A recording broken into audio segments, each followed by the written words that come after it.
दोस्तों, welcome to PRT teacher classes. कैसे हो आप सभी? उम्मीद अच्छे होंगे, पढ़ाई कर रहे होंगे। मैं विकास किशोर कौशल आप सभी का स्वागत करता हूं। देखिए, जो चैप्टर है आज चैप्टर में लगभग ख़त्म हो जाएगा और इसे ख़त्म करना ही भी ज़रूरी है क्योंकि ज़्यादा हो रहा है अब। देखिए, और शुरुआत करने से पहले कुछ चीज़ें जो आपको बताना बहुत ज़रूरी है, समय समय पर बताना भी चाहिए क्योंकि उन सब चीज़ों का बहुत महत्व होता है आपके जीवन में, जिसे आप नहीं समझ पाते हैं, ठीक है, लेकिन उनको समझना और उनसे सीख लेना बहुत ज़रूरी है, ठीक है। तो एक कहते हैं ना कि देखिए, एक चीज़ याद रखिएगा कि आप ज़रूरत से ज़्यादा किसी को भी महत्व देंगे, ज़रूरत से ज़्यादा किसी को भी टाइम देंगे, ज़रूरत से ज़्यादा किसी को समझाएंगे, ज़रूरत से ज़्यादा उसका ख्याल रखेंगे, तो समझ लीजिए कि आप ही का गला कटने वाला है। जैसे किसी ने एक मुर्गे से पूछा कि तुम्हें लोग चैन से जीने क्यों नहीं देते हैं, काट कर खा जाते हैं, हाँ, तरह तरह से भून के खा जाते हैं तुमको।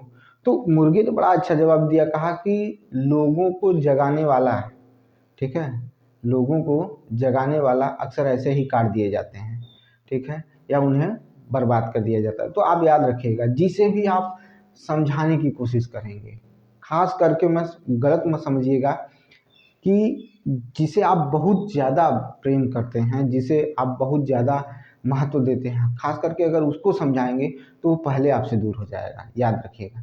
तो किसी को समझाइए मत, क्योंकि लोग ज्ञानी हैं यहाँ पर, ठीक है, वो उनके पास भले ज्ञान नहीं है, या कहते हैं कि आप कितने भी अच्छे हैं, ठीक है, लेकिन अगर आप से उनको लग जाए, बस उनको लग जाए बस कि आपसे बेहतर कोई है, ठीक है, तो आपके सिखाए हुए ज्ञान का उपयोग करके वो खुद ही क्या हो जाएंगे, आपसे दूर हो जाएंगे, ठीक है। और उसे पकड़ेंगे जो भले आपसे बेहतर नहीं है, चाहे वो रिश्ते में हो, चाहे वो सम्मान में हो, चाहे वो पैसे प्रॉपर्टी में हो, किसी भी चीज़ में हो, वो आपसे अलग हो जाएगा तुरंत, ठीक है, क्योंकि उसे रहना ही नहीं है भाई। देखिए, एक चीज़ कहते हैं ना कि प्रेम का भी एक अंत होता है। अब तो वो समय आ गया है कि लोग प्रेम में उब जाते हैं, वो समय आ गया, उनको नए लोग चाहिए, नई चीज़ें चाहिए, ठीक है। जैसे बच्चा होता है, एक खिलौने से खेलता है, तो खिलौना जब पुराना हो जाता है, ठीक है, तो उसको नया खिलौना चाहिए, या कोई नया, घर वाले अगर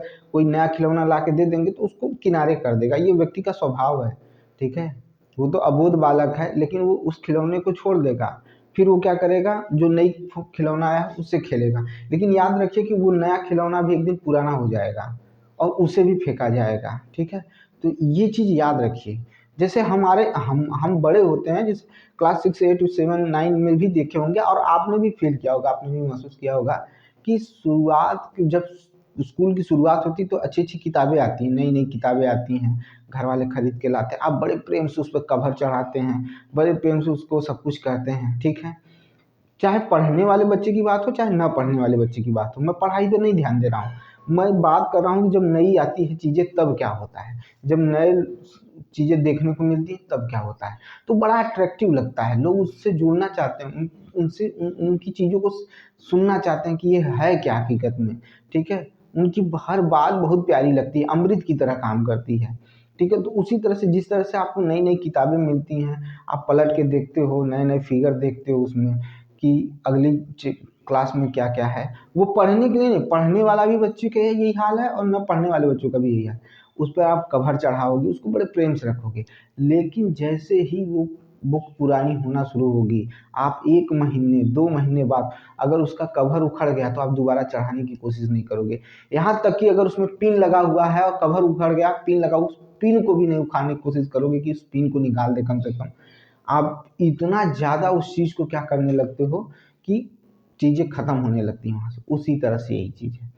तो याद रखिएगा, हर नई मुलाकात, हर नई दोस्ती एक दिन पुरानी होगी, लेकिन उसको चलाना आपके हाथ में है, और ख़ास करके दोनों लोगों के हाथ में। लेकिन एक कुछ भी कर ले, कितना भी, अगर कोई आपसे दूर जाना चाहता है तो उसको हाथ जोड़कर विदा करिए, उसकी विदाई हाथ जोड़कर करिए कि ठीक है प्रभु आप जाओ, ठीक है, मुझे मुझे जो भी एहसास है, जो आभास है, जो भी मेरे अंदर फीलिंग है, मैं उसको कंट्रोल कर लूँगा, लेकिन तुम खुश रहो, जहाँ मन करे वहाँ जाओ, जिससे मन करे उससे के साथ रहो, मुझे कोई दिक्कत नहीं है। क्यों? उसका कारण सुन लीजिए।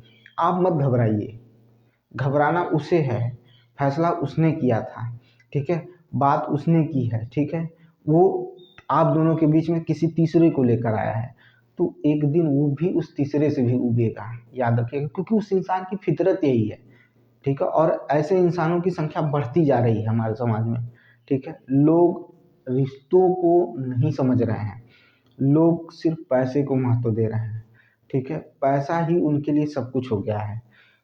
और उस ऐसे माहौल में आप जैसे लोग अगर सरवाइव नहीं कर पाओगे तो वही होगा जो अभी 2 दिन पहले टीवी में चल रहा था, ठीक है।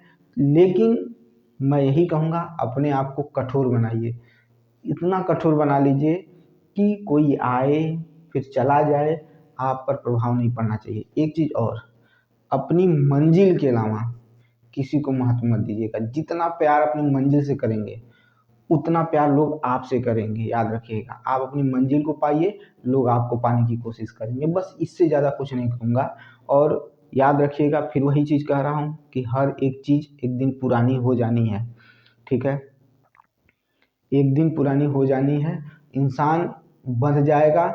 होता है ना कि शादी जैसे रिश्तों में लोग बंध जाते हैं, नहीं भाई, ऐसी स्थिति इस समय देखने को मिल रही है ना, अगर समाज का लाज ना हो, समाज का डर ना हो ना, तो लोग उसको भी छोड़ दें, ठीक है। तो ये सारी चीज़ें हैं, बहुत ध्यान से रहिए। ये उन सीधे लोगों के लिए है जो पल में सबको अपना समझ लेते हैं, मत समझा करिए। ऐसा अब समय नहीं है, ऐसा जीवन नहीं है, ऐसे लोग नहीं हैं, ठीक है, याद रखिएगा। हमेशा लोग उसी फूल को तोड़ते हैं जिसमें कांटे नहीं होते हैं, ठीक है। गुलाब को, अगर गुलाब को पाना है ना, तो कांटों से गुजर के जाना पड़ता है, और वो सबके बस की नहीं है। तो उसी तरह से रास्ते बहुत कठिन हैं, और किसी के साथ साथ निभाना बहुत कठिन है।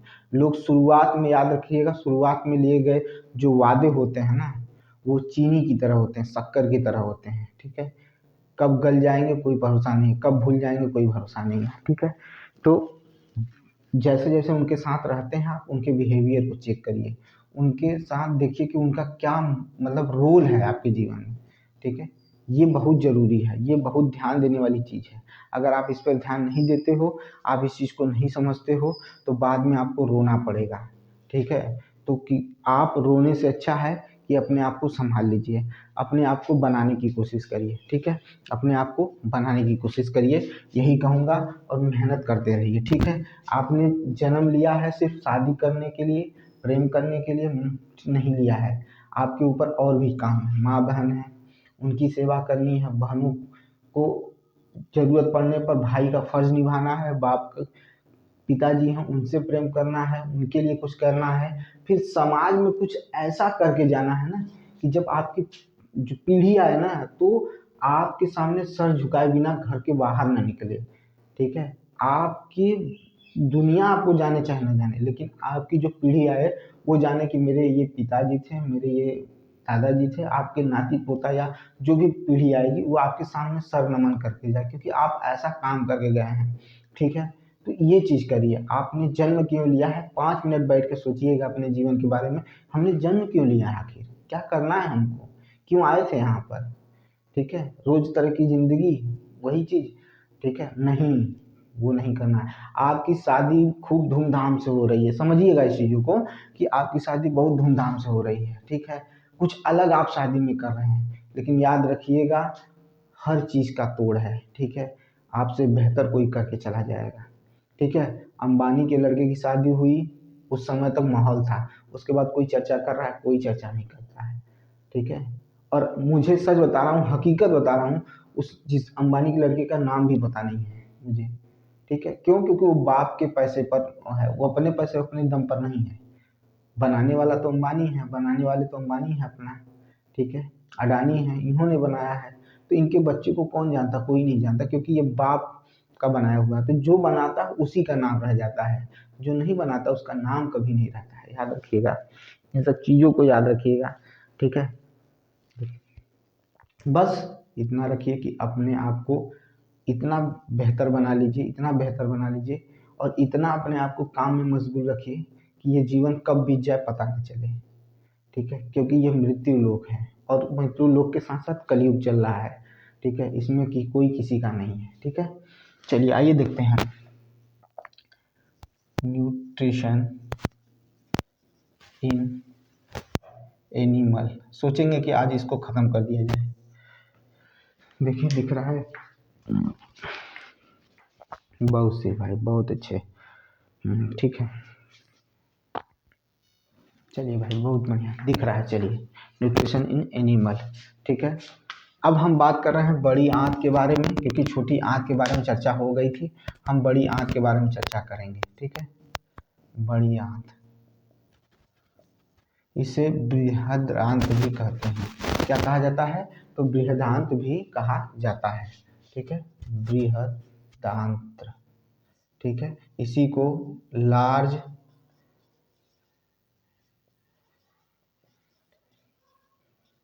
टाइम भी कहते हैं, ठीक है। ये हो गया आपका पूरा, ठीक है।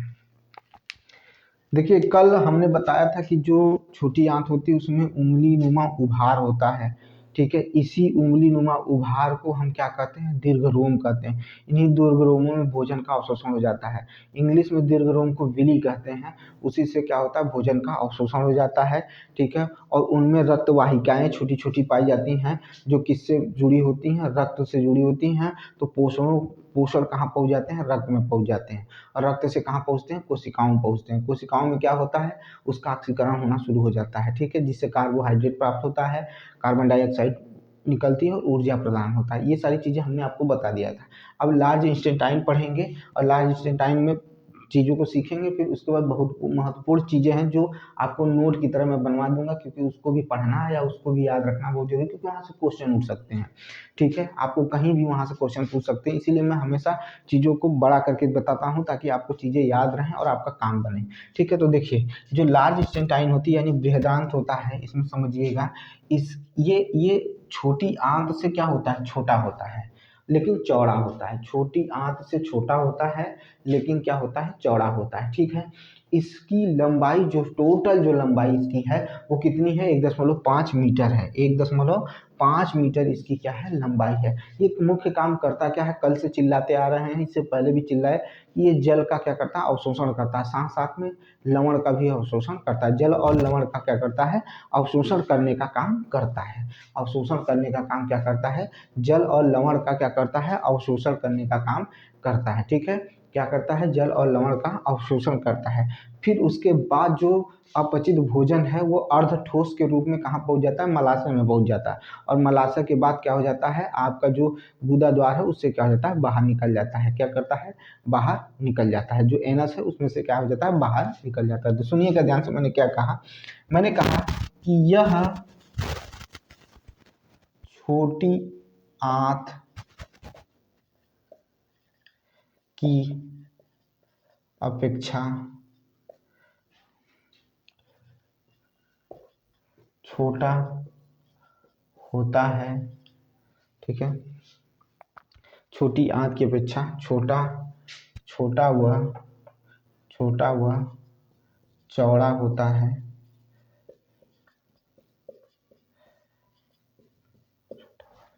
यह छोटी आंत की अपेक्षा छोटा व चौड़ा होता है। इसकी लंबाई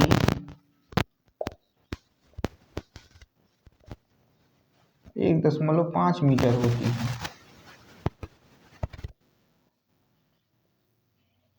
1.5 मीटर होती है। छोटी आंत की अपेक्षा छोटा व चौड़ा होता है।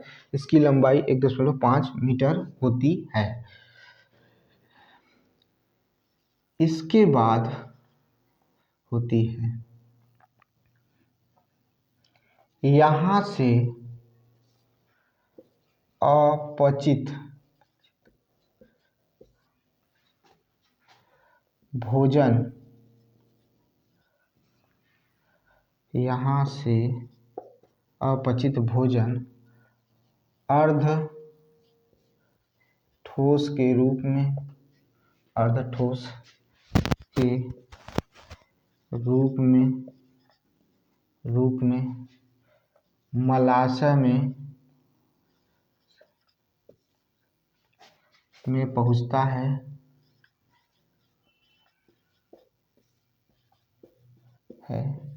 वहाँ से गुदा द्वार के द्वारा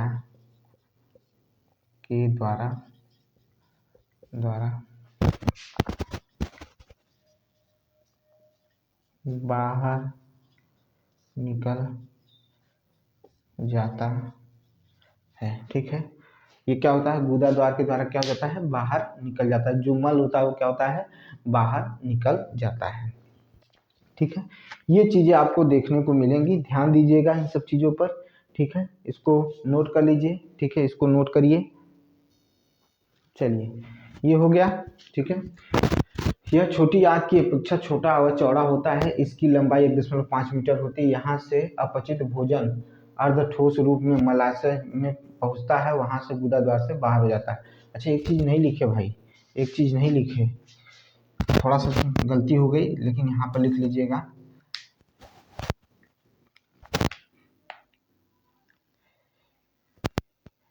बड़ी आंत में बोल कर भी नहीं लिखे, बड़ी आंत में जल व लवण का अवशोषण होता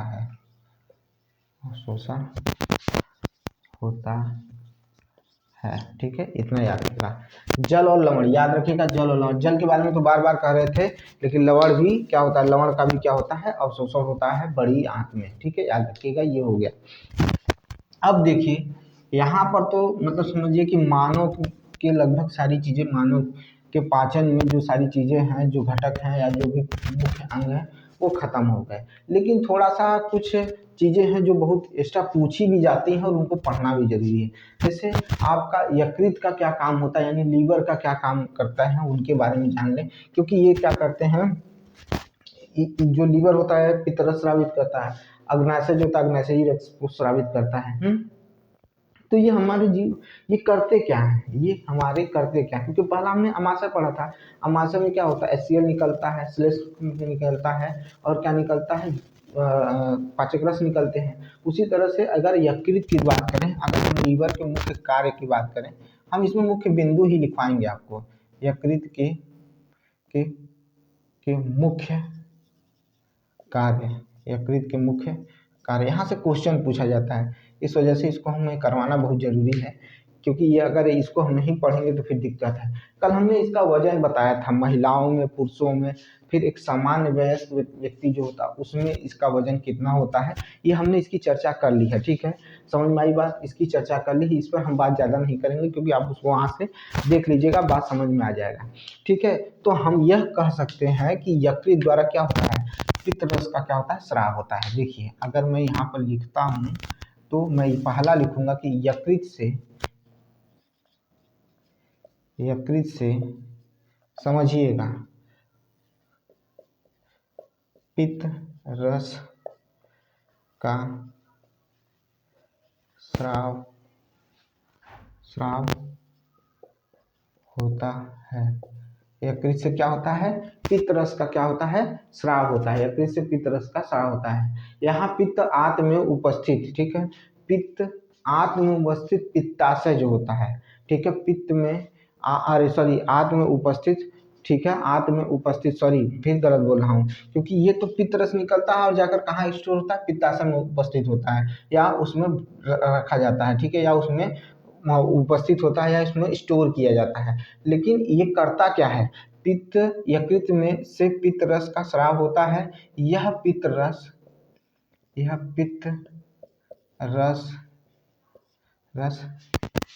छोटी आंत में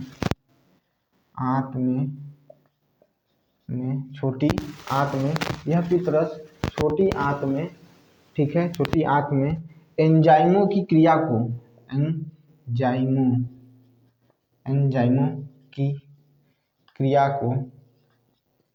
को सक्रिय कर देता है, ठीक है, सक्रिय कर देता है। ठीक है, ये हो गया, सक्रिय कर देता है। खासकर ये किस पर काम करता है, तो खासकर ये प्रोटीन पर काम करता है।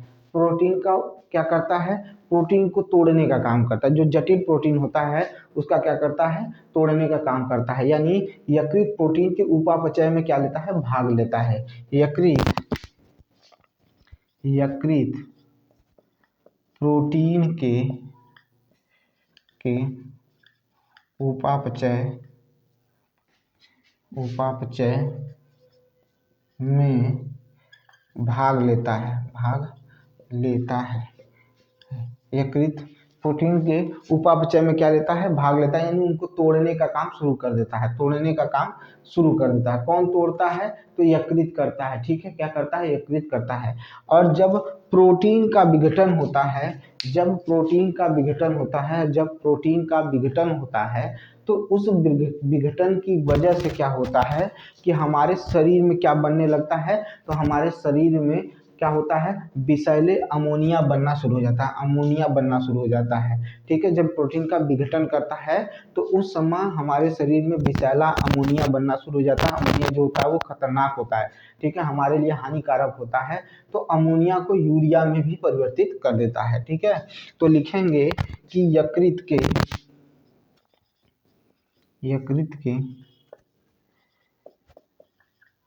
विघटन के, सॉरी यार क्या लिख रहा हूँ, यकृत प्रोटीन का विघटन करता है, जिसके फलस्वरूप विषैला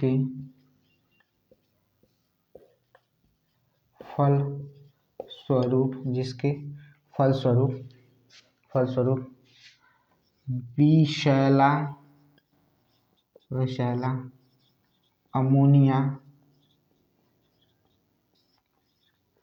बनता है। इस अमोनिया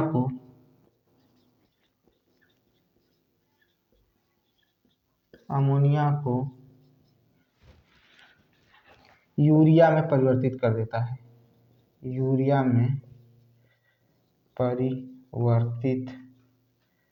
परिवर्तित कर देता है। ठीक है, यकृत प्रोटीन के उपापचय में भाग लेता है, यकृत प्रोटीन का विघटन करता है, जिसके फलस्वरूप विषैला अमोनिया बनता है। इस अमोनिया को यूरिया में क्या कर देता है, परिवर्तित कर देता है। यानी यकृत का ये काम है, यकृत है जो इस चीज को करता है। और क्या करता है, तो यकृत जो करता क्या है कि कार्बोहाइड्रेट को, मतलब जैसे प्रोटीन होता है ना, यकृत प्रोटीन को, जो प्रोटीन एक्स्ट्रा होते हैं, अधिक होते हैं, उनको किसमें आवश्यकता पड़ने पर कार्बोहाइड्रेट में परिवर्तित कर देता है। कार्बोहाइड्रेट में क्या कर देता है, अधिकतर प्रोटीन को कार्बोहाइड्रेट में परिवर्तित करके अपने ही अंदर क्या कर लेता है, स्टोर कर लेता है।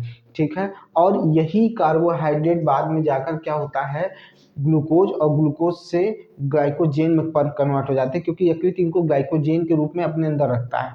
लेकिन जब आवश्यकता पड़ती है हमें ग्लूकोज की, तो यही ग्लाइकोजेन फिर क्या हो जाता है, ग्लूकोज में चेंज कर देता है। कौन चेंज कर देता है, तो यकृत इसको क्या कर देता है, ग्लूकोज में चेंज कर देता है। और उसको हम क्या करते हैं, यूज करते हैं, क्या प्राप्त करने के लिए, तो ऊर्जा प्राप्त करने के लिए हम उसका क्या करते हैं, उपयोग करते हैं। ठीक है, ऊर्जा प्राप्त करने के लिए क्या करते हैं, उपयोग करते हैं। तो पहले तो ये लिखेंगे, इतना हो गया होगा, देख लीजिए। हाँ दिख रहा है भाई, डाल लीजिए। चलिए, 2 हो गए, तीसरा देखिए।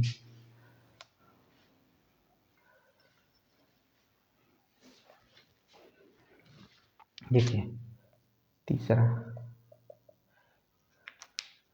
यकृत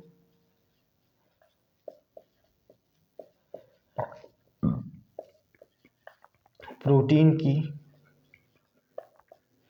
अधिकतम मात्रा को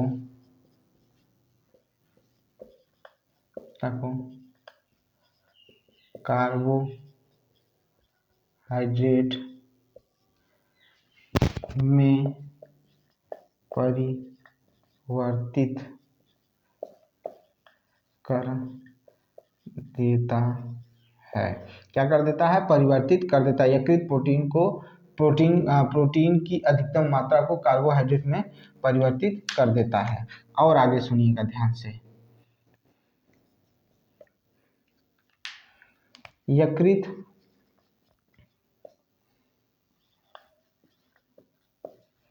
कार्बोहाइड्रेट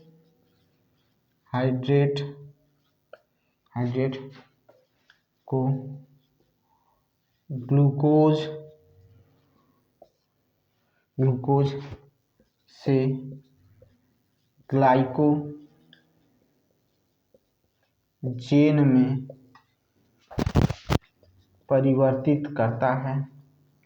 परिवर्तित करता है। इसी रूप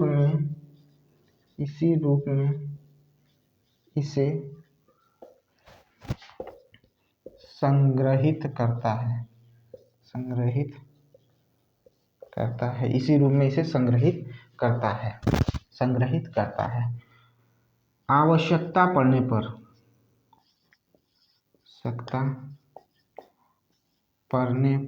पर यह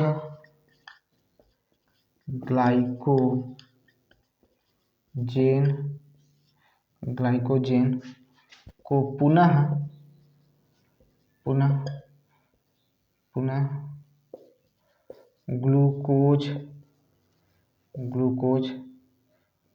ग्लूकोज में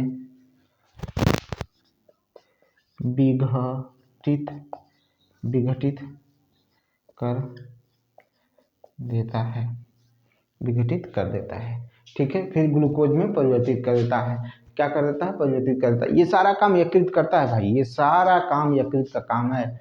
ठीक है, और ये सारा काम यकृत का है। अच्छा, ये जो ग्लाइकोजेन है इसको विघटित करके ग्लूकोज में, और ग्लूकोज जाकर किसमें मिल जाता है? रक्त में जाकर मिल जाता है। ठीक है, रक्त में मिल जाता है, क्योंकि हमें पोषक तत्वों की प्राप्ति तो कहाँ से होगा? रक्त में ही होगा। यानी इसका मतलब है कि रक्त में ग्लूकोज की मात्रा को संतुलित करने का काम यकृत करता है। यकृत क्या करता है? इसी ग्लाइकोजेन को ग्लूकोज में चेंज करके रक्त में मिला देता है या रक्त तक पहुंचा देता है, जिससे हमारे अंदर ग्लूकोज की मात्रा जो होती है वो क्या होती है? संतुलित होती है, उसमें कोई परिवर्तन देखने को नहीं मिलता है। ठीक है, अब क्या कर रहा है कि अगर भोजन में, देखिए ध्यान से, अगर भोजन में वसा की कमी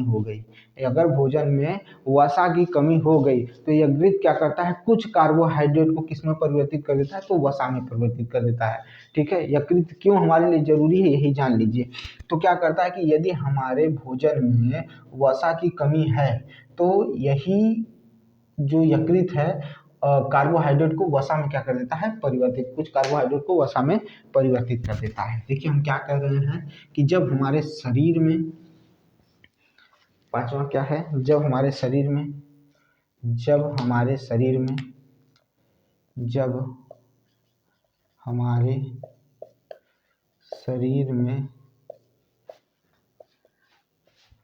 वसा की कमी होती है तो यकृत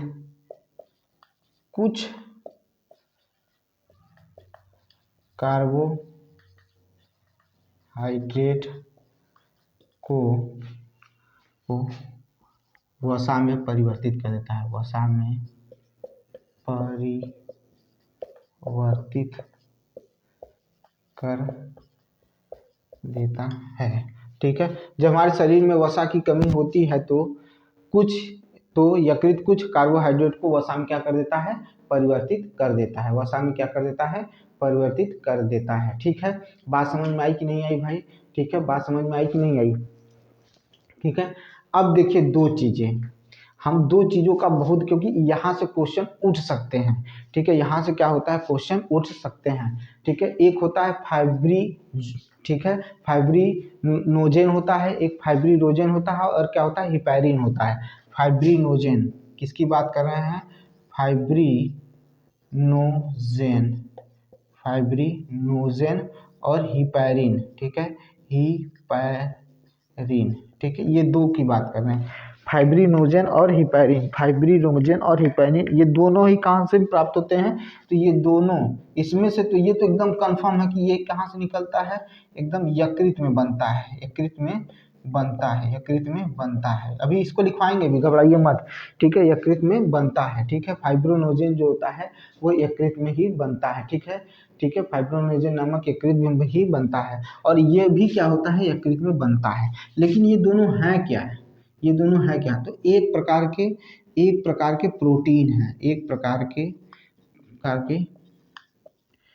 प्रोटीन है। ऐसा लिखाने का कारण है, बताता हूँ, एक प्रकार के प्रोटीन है, ठीक है, यह एक प्रकार के क्या है, प्रोटीन है, यह एक प्रकार के प्रोटीन है। कौन, फाइब्रोनोजन और हिपैरिन, ठीक है, फाइब्रोनोजन और हिपैरिन एक प्रकार के प्रोटीन है, और दोनों यकृत में ही बनता है, यकृत में ही बनता है, यह यकृत के द्वारा बनाया जाता है, और यह एक प्रकार के क्या है, प्रोटीन है, ठीक है, ये क्या है, एक प्रकार के प्रोटीन है, ठीक है।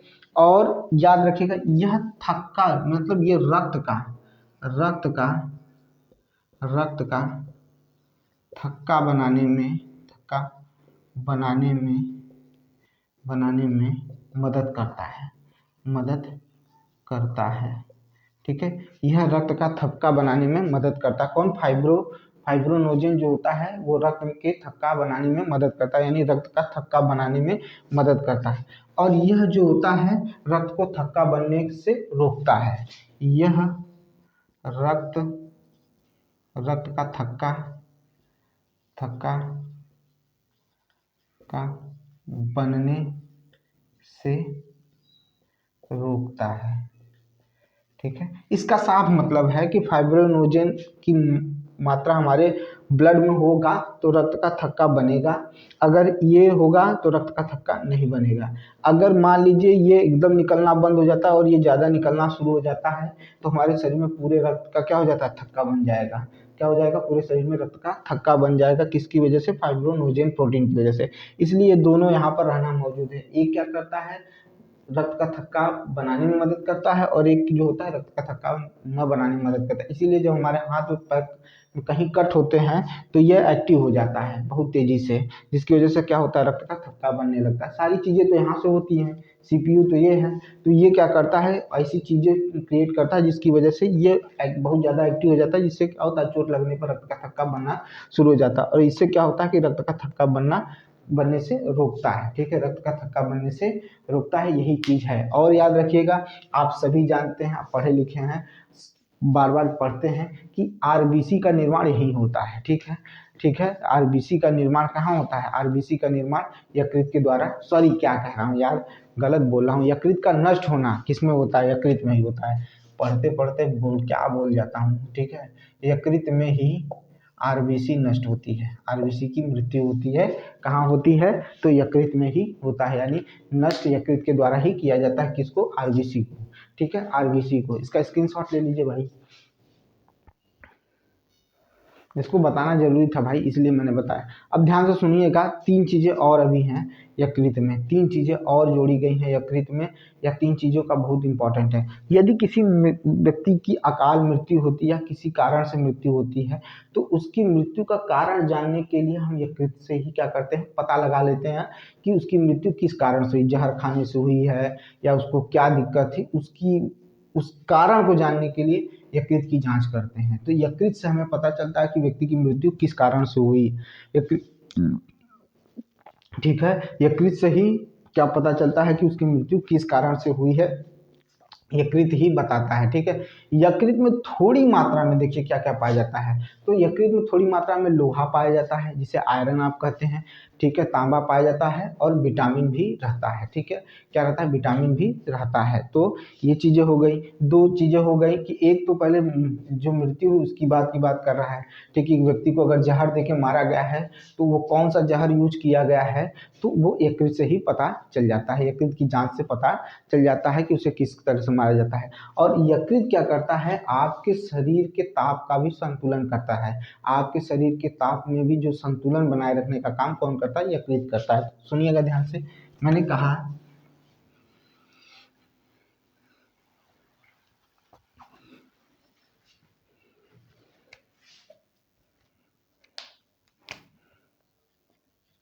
जहर देकर मारे गए व्यक्ति की जांच में यकृत अहम भूमिका निभाती है, या उसी से यकृत की जांच से पता चलता है यकृत की जांच से पता चलता है कि कौन सा विषैला पदार्थ खिलाया गया है। देखिए भाई, हम अपने भाषा में लिख दे रहे हैं। जहर देकर मारे गए व्यक्ति की जांच में यकृत अहम भूमिका निभाती है, ठीक है, या निभाता है। यकृत की जांच से पता चलता है कि कौन सा विषैला पदार्थ खिलाया गया है, ठीक है, ये हो गया। यकृत हमारे शरीर के ताप को भी संतुलित करता है, ठीक है। यकृत हमारे शरीर के ताप को भी संतुलित करता है। फिर क्या है यकृत, फिर समझिएगा, फिर क्या है यकृत, ये हो गया। जहर देकर मारे गए व्यक्ति की जांच में यकृत अहम भूमिका निभाता है। यकृत की जांच से पता चलता है कि कौन सा विषैला पदार्थ खिलाया गया है। यकृत हमारे शरीर की ताप को भी नियंत्रित करता है। यकृत में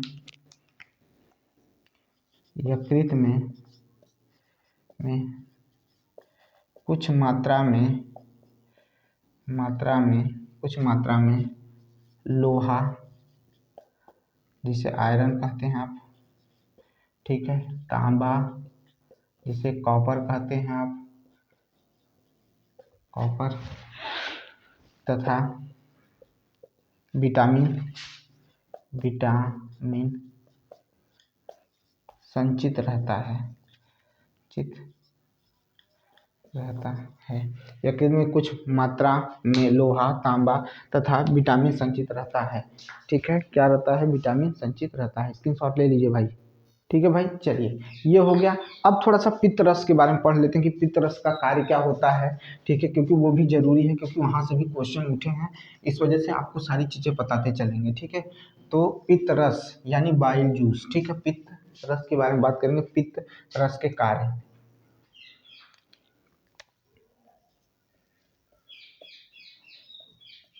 रस के कार्य, आइए चलिए देखते हैं, सुनिएगा ध्यान से। पहली बात तो पित्त रस का जो नेचर होता है वो कैसा होता है? क्षारीय होता है। पित्त रस का नेचर क्षारीय होता है। क्षारीय का मतलब कि वह उसकी जो पीएच वैल्यू होगी वो क्या होगी? 7 से ऊपर होगी, यानी 7.7 जो होता है ये पित्त रस की क्या होती है? पीएच वैल्यू होती है। पित्त रस की पीएच वैल्यू 7.7 होती है, ठीक है। पित्त रस की पीएच वैल्यू जो होती है 7.7 होती है, याद रखिएगा, ठीक है। फिर से सुनिएगा, पित्त रस जो होता है वो क्षारीय होता है। पित्त रस जो होता है वो क्षारीय होता है, ठीक है। पित्त रस जो होता है वो क्षारीय होता है, और क्षारीय होने का मतलब हुआ कि उसकी पीएच वैल्यू 7 से अधिक होगी। 7 से कम की पीएच वैल्यू जब होती है तो अम्लीय हो जाता है, और 7 से अधिक हो जाती है तो पीएच वैल्यू क्षारीय हो जाता है। तो यानी इसका मतलब इसकी वैल्यू क्या कहते हैं? तो 7 से ऊपर, यानी 7.7 क्या है? पित्त रस की पीएच वैल्यू है। 7.7 जो है पित्त रस की क्या है? पीएच वैल्यू है। याद रखिएगा, एकदम कंफर्म रखिएगा। पित्त रस में 85% क्या होता है? जल पाया जाता है, ठीक है। क्या पाया जाता है? 85% क्या होता है? पित्त रस में जल पाया जाता है। 85% पित्त रस में क्या होता है? जल होता है, ठीक है। इसी में 85% जल के अलावा क्या होता है? 12% पित्त वर्णक पाए जाते हैं। 12% क्या होता है? पित्त वर्णक पाए जाते हैं। इतना याद रखें, क्योंकि यहीं से क्वेश्चन उठने की उम्मीद होती है, ठीक है। देखिए क्या बोल रहा हूं कि पित्त रस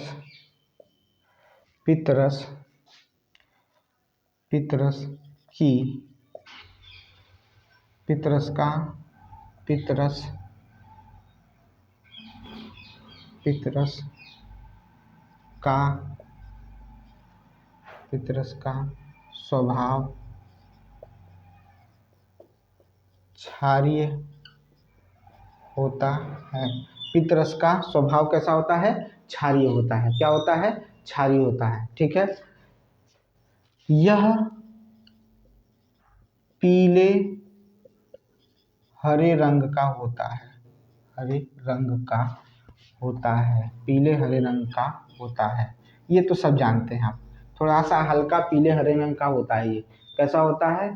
पीले हरे रंग का होता है। ठीक है। चूंकि क्षारीय है तो चूंकि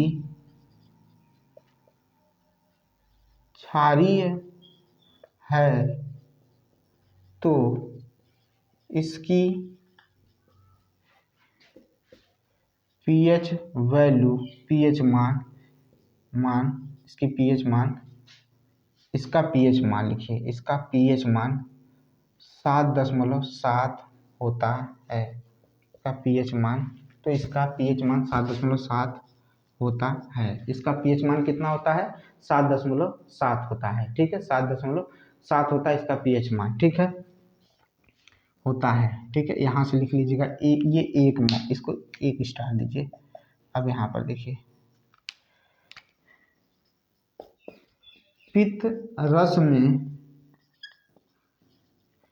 85% जल तथा 12% पित्त वाणक पाया जाता है। पित्त वाणक पाया जाता है। ठीक है।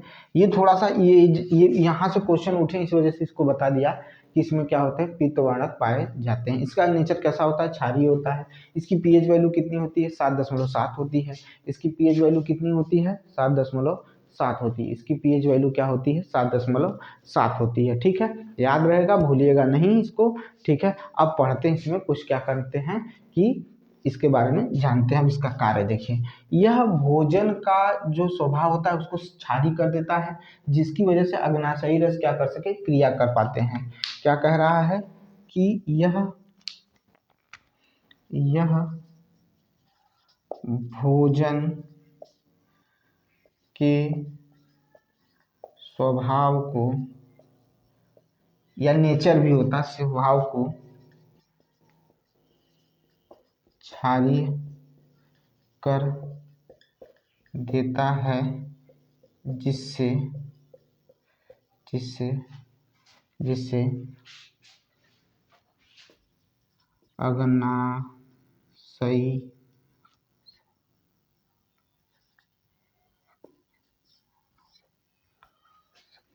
रस क्रिया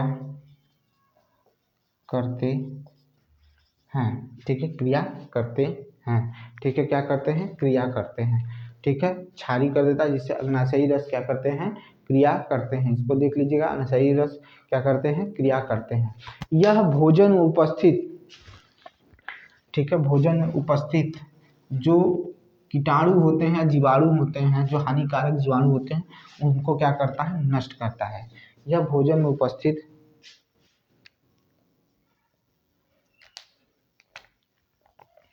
यह भोजन में उपस्थित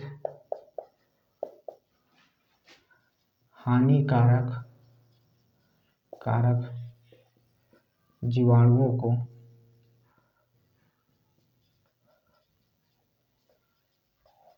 को नष्ट कर देता है। जीवाणुओं को क्या कर देता है? नष्ट करता है। हानिकारक जीवाणु को क्या कर देता है? नष्ट कर देता है। ठीक है। आंत क्रमानुकुंचन क्रिया को भी सक्रिय करता है। आंत में जो क्रमानुकुंचन, जिसकी वजह से भोजन आगे की तरफ बढ़ता है, पचित हो चाहे अपचित भोजन हो, जो आगे की तरफ बढ़ता है, नीचे की तरफ बढ़ता है, यानी क्रमानुकुंचन क्रिया को बढ़ाता है, जिससे भोजन क्या होता है, और उसमें भोजन में पाचक रस क्या होते हैं? भली भांति क्या हो जाते हैं? मिल जाते हैं। तो ये क्या लिखेंगे? यह आंत के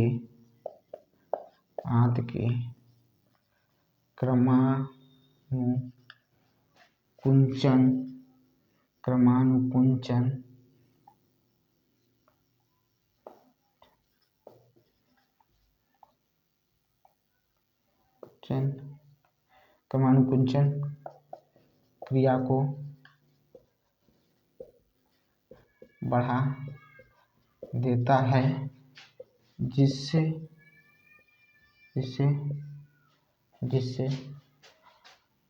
पाचक रस भोजन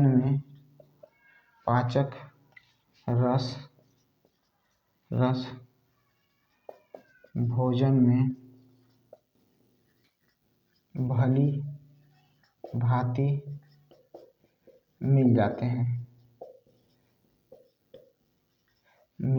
भली भांति क्या हो जाते हैं? मिल जाते हैं। कौन मिल जाता है? तो पाचक रस क्या होते हैं? उसमें मिल जाते हैं। ठीक है, समझ में आया कि नहीं? अब देखिए, यह वसाओं का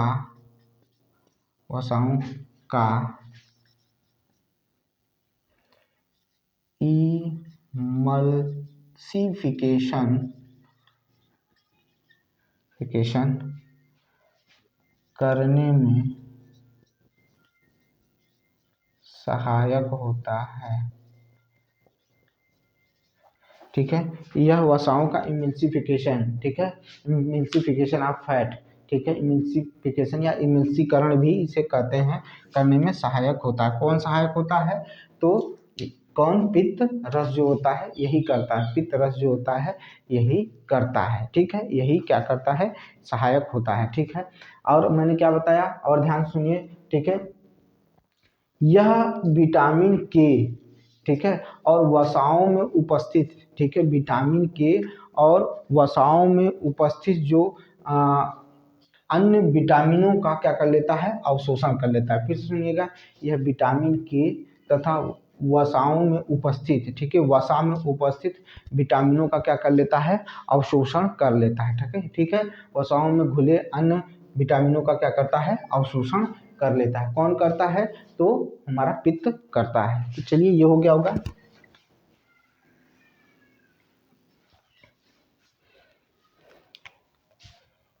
यह विटामिन के तथा वसाओं में उपस्थित अन्य विटामिन का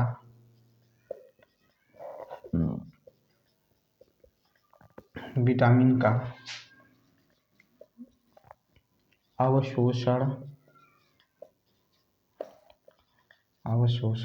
करता है।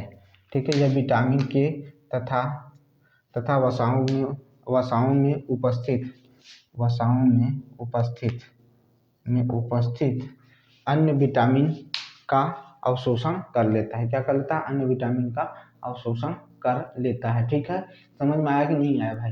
ठीक है, बताइए।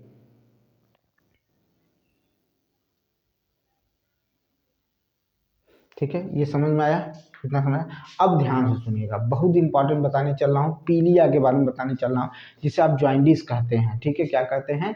जॉइंडिस कहते हैं। ठीक है, तो उसमें क्या होता है कि ध्यान से सुनिएगा, यदि जिस नली से या कहा जाए जिस वाहिनी से पित्त रस का स्राव होता है, अगर उसमें अवरोध पैदा हो जाए, क्या पैदा हो जाए? अवरोध पैदा हो जाए, यानी अवरोध हो जाने के कारण, ठीक है, यकृत कोशिकाओं से, ठीक है, जब इसमें अवरोध पैदा हो जाएगा, किसमें? जिसमें पित्त रस जो होता है, पित्त रस निकलता किससे है?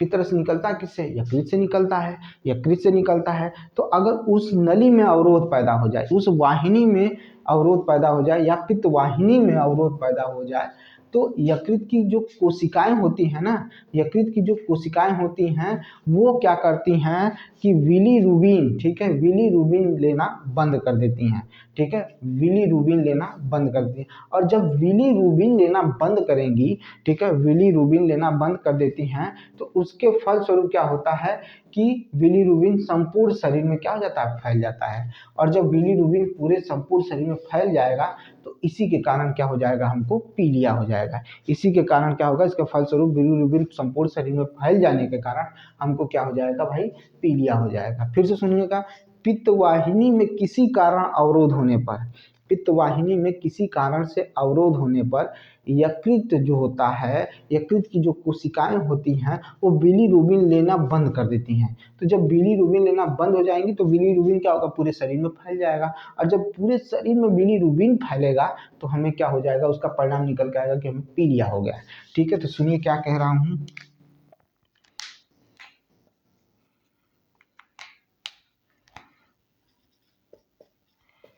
किसी कारणवश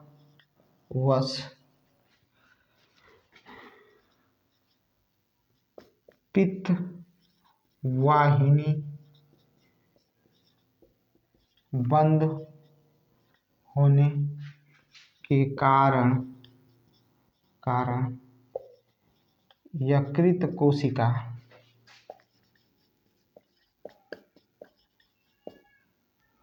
ठीक है बिलीरुबिन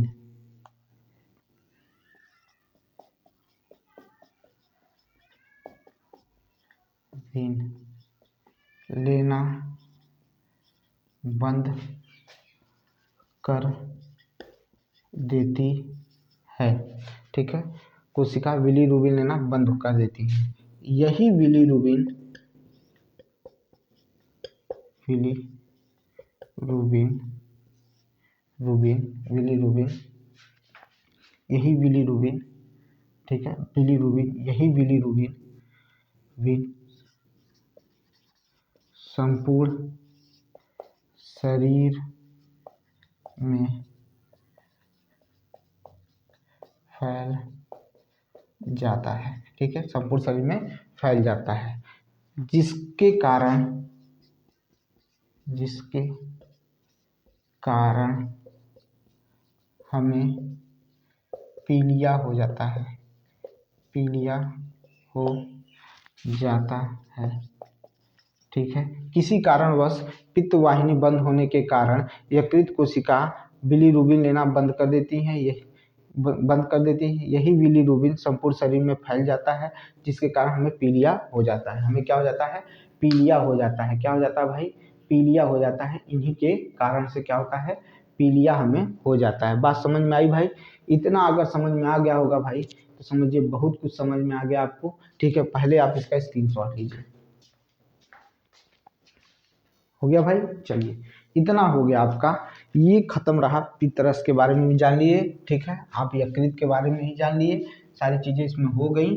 ठीक है, जो और ज़रूरत पड़ेगी आगे भी कक्षाएं मतलब क्लास लगेंगी, या कहा जाता है कि हम ये 9-10 के भी बुकें पढ़ेंगे तो उसमें जितना ज़्यादा होगा उतना आपको हम बताएंगे। ठीक है, अब हम पढ़ने चल रहे हैं कि घास खाने वाले जंतुओं में क्या होता है, किस तरह से पाचन होता है, तो उसके बारे में पढ़ने चल रहे हैं। ठीक है, उसके बारे में पढ़ने चल रहे हैं। तो डाइजेशन इन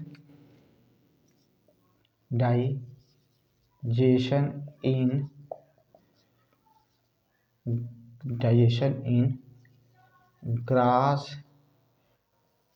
ईटिंग एनिमल्स। ठीक है, घास खाने वाले जंतुओं में क्या होना, भोजन का पाचन होना, यानी घास खाने वाले जंतुओं में भोजन का पाचन होना। पहले सुन लीजिए, जंतु और मनुष्य के बारे में सुन लीजिए। जंतु घास खाते हैं, हम नहीं खा पाएंगे। ठीक है, हम नहीं खा सकते हैं। क्यों नहीं खा सकते हैं? क्योंकि उससे जो सेलुलोज होता है, उत्पन्न होता है, घास में एक प्रकार का सेलुलोज होता है, ये भी कार्बोहाइड्रेट होता है। इसको पचाने की क्षमता हमारे शरीर में नहीं है। इसको पचाने की क्षमता हमारे शरीर में नहीं है। ठीक है, तो इसको पचाने के लिए विशेष प्रकार की जो बैक्टीरिया होती हैं वो जंतुओं के पेट में या आमाशय में क्या होती हैं, मौजूद होती हैं। ठीक है, क्या होती हैं, मौजूद होती हैं। ठीक है, जो भी शाकाहारी जीव हैं उनके अंदर ये क्षमता मौजूद है कि वो घास को क्या कर सकते हैं, पचा सकते हैं। घास को क्या कर सकते हैं, पचा सकते हैं। पहले ये क्या करते हैं, ठीक है, जब भी आप इन्हें देखेंगे मतलब जंतुओं को देखेंगे भोजन करते हुए, घास खाते हुए या सूखा भूसा खाते हुए आप देखेंगे, तो ये जल्दी जल्दी उसको क्या करते हैं, खाते हैं। ठीक है, जल्दी जल्दी अपने पेट में क्या करते हैं, उनको लेने की कोशिश करते हैं। ठीक है, और उसके बाद वो कहाँ पर रखते हैं, तो आमाशय का एक भाग होता है जहाँ पर ये क्या करते हैं, उन्हें भंडारित करते हैं। ठीक है, और इसी भाग को रूमेन कहते हैं। क्या कहते हैं, रूमेन कहते हैं। क्या कहते हैं, रूमेन कहते हैं। और प्रथम आमाशय भी कह सकते हैं। क्यों, क्योंकि आमाशय इसका 4 भागों में बटा होता है। इसका आमाशय जो होता है, पशु का आमाशय 4 भागों में बटा होता है। यहाँ से क्वेश्चन नहीं आया है और न ही इस पर बहुत ज़्यादा चर्चा करने की ज़रूरत है, बस थोड़ी सी मैं बता देता हूँ, उसको समझ लीजिए बस। क्योंकि एक बार आप पढ़ लेंगे ना, एक बार समझ लेंगे, एक बार 2 बार सुन लेंगे तो आपको याद हो जाएगा। तो मैंने क्या कहा कि जब भी ये घास को खाते हुए देखिए इनको, या जब भी भूसा खाते हुए देखिए, तो बड़ी तेज़ी से उसको खाते हैं। ठीक है, उसको बहुत तेज़ी से खाते हैं और उसको कहाँ रखते हैं, तो रूमेन में रखते हैं, यानी प्रथम आमाशय में इसको भर लेते हैं। ठीक है, प्रथम आमाशय में जल्दी जल्दी क्या कर लेते हैं, भर लेते हैं, उन्हें रूमेन कहते हैं, यानी प्रथम आमाशय में भर लेते हैं। अब क्या होता है कि रूमिनेंट जो होता है, ठीक है, रूमिनेंट जो होता है आमाशय के, ठीक है, आमाशय 4 भागों में बटा होता है, ये मैंने पहले ही बता दिया।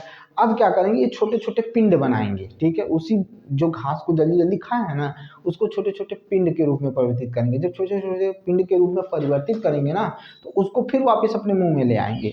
उसको मुंह में लाकर फिर उसके बाद क्या करेंगे, उसको चबाने की कोशिश करेंगे। इसी को जुगाली कहते हैं। इसी को क्या कहा जाता है, जुगाली करना।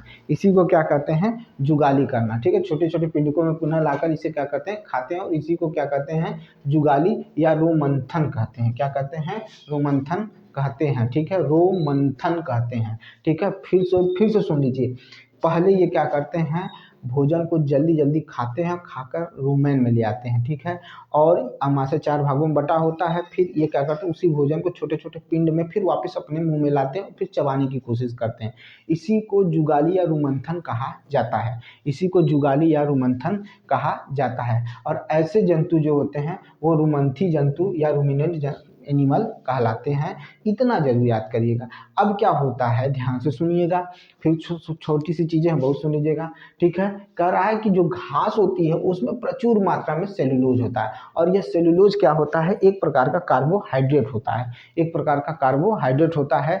ठीक है, जो रूमिनेंट होते हैं या रोमंथी पशु होते हैं उनके ही अंदर ये क्षमता पाई जाती है जो इन्हें क्या कर सकते हैं, पचा सकते हैं। ठीक है, पाचन कर सकते हैं। ठीक है, तो पशु हो गया में गाय भैंस हिरन जो भी देखेंगे जो घास खाते हैं उनकी हम बात कर रहे हैं। ठीक है, नील गाय भी देखे होंगे। ठीक है, ये रूमेन में सेलुलोज का पाचन होने लगता है। किसमें पाचन होता है, तो रूमेन में इनका पाचन होना शुरू हो जाता है। ठीक है, और वहाँ पर क्या होते हैं, कुछ जीवाणु पाए जाते हैं। कुछ जीवाणु पाए जाते हैं जो इनके भोजन उसको क्या करते हैं, पचाने में सहायता करते हैं। इनकी क्या करते हैं, पचाने में सहायता करते हैं। अगर मानव जो होगा अगर इसको खा लेता है तो वो पचा नहीं पाएगा, वो पचा नहीं पाएगा। ठीक है, यही चीज इसमें लिखा है, बहुत कुछ ज्यादा नहीं है बेटा, इसमें और कुछ ज्यादा नहीं है। इसी में दिया हुआ है कि जो अमीबा होता है, अमीबा में पाचन किस तरह से होता है, अमीबा में पाचन और संभरण किस तरह से होता है। तो अमीबा जो होता है वह क्या होता है, उसका आकार और आकृति निश्चित नहीं होता है। आकार और आकृति निश्चित नहीं होता है। ठीक है, उसके मतलब उसको जब भी भोजन की जरूरत पड़ती है तो अपने ही शरीर के किसी अंग को पादाप के रूप में परिवर्तित कर लेता है, यानी पाँव के रूप में परिवर्तित कर लेता है। और उनमें क्या पाए जाते हैं, पादाप जाल पाए जाते हैं। तो भोजन को आसानी से वो क्या कर लेता है, कैच कर लेता है। उसको क्या कर लेता है, कैच कर लेता है, और वहीं पर पाचक रस निकाल कर उसको डाइजेस्ट करता है और उसके पोषक तत्वों को ग्रहण कर लेता है। उसके पोषक तत्वों को ग्रहण कर लेता है और उसी शरीर में एक अन्य भाग होता है जहाँ से उसको क्या करता है, जो बचा हुआ चीज़ है उसको बाहर निकाल देता है, यानी अपशिष्ट पदार्थ को बाहर निकाल देता है। यही पूरा प्रोसेस क्या चलता है, उस अमीबा में चलता है। अमीबा की आकार आकृति निश्चित नहीं होती है, उनकी बदलती रहती है। बस यही इसमें था और यहीं पर इस चैप्टर का अंत होता है। कल हम अगला चैप्टर पढ़ने की तरफ चलेंगे, यानी चैप्टर नंबर 3 पढ़ने चलेंगे, और उसमें भी क्या है इसी तरह से चर्चा करते हुए पढ़ते चलेंगे। देखिए भाई, आप जो भी हैं 4 लोग 10 लोग जो भी देखते हैं देखिए, और प्लीज़ कमेंट किया करिए कि कहाँ कमी है, कहाँ क्या है, उसको ज़रूर कमेंट किया करिए, ठीक है, ताकि मैं उसको सुधार ला सकूँ, ठीक है। मैंने बार-बार कहा है, मैं आपका गुरु नहीं हूँ, आप मुझे अपना भाई समझिएगा, छोटा भाई समझिए, बड़ा भाई समझिए, जो भी समझना समझिए, ठीक है। मैं भी अपने अंदर सुधार लाने की कोशिश करूँगा, मैं भी अभी सीख रहा हूँ और जीवन भर मेरा यही काम है, सीखना है। मैं पढ़ाने कभी नहीं उतरता हूँ, मैं हमेशा सीखने उतरता हूँ, कहीं भी रहूँगा सीखने ही उतरूँगा।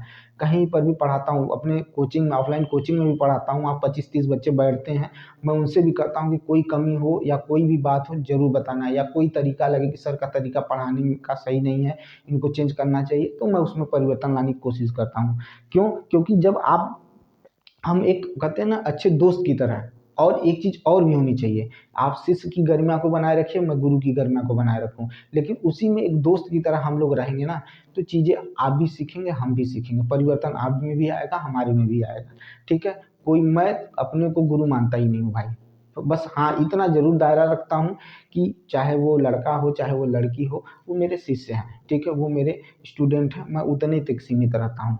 किसी को पर्सनली कुछ नहीं, कोई बात नहीं, सब मेरे लिए बराबर हैं। उसी तरह से आपसे भी कहूँगा कि अगर कोई कहीं कमी रह जाती है या कुछ होता है तो ज़रूर कमेंट किया करिए। कल किसी बंधु ने कहा कि चुप, ठीक है, मैंने एक वीडियो बनाया था और वो वीडियो सही है भाई, कुछ भी कर लीजिए, सत्य बोलने में आप मुझे रोक नहीं पाओगे, ठीक है। चाहे मेरे गला कट जाए कोई दिक्कत नहीं है, लेकिन जो सही है वही सही है, ठीक है। ये बताइए, आप अखबार में कितनी बार आ चुका है कि वैकेंसी आ रही है, वैकेंसी आ रही है, कितनी बार आई, ठीक है। अखबार का तो काम है रोज़ निकालना, आयोग का काम है रोज़ कहना, झूठ बोलना आयोग का काम है, ठीक है।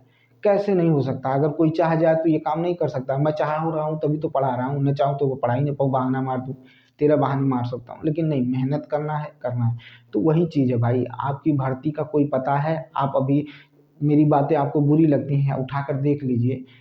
इतने दिन से लोग चिल्ला रहे थे, जब सुप्रीम कोर्ट का फैसला है, कितना चिल्लाए लोग, कितना उछल कूद मचाए, कुछ प्रभाव पड़ा है? कहीं कुछ देखने को मिल रहा है? नहीं मिल रहा है, ठीक है। पता चला कि अक्टूबर नवंबर में यूपी टेट होगा, फिर उसका पता नहीं होते होते चुनाव, क्या कानून, नहीं कुछ नहीं समझ में नहीं आ रहा है कि हो क्या रहा है, ठीक है। तो जो सच्चाई है भाई, मैं वही बोलता हूँ, ठीक है।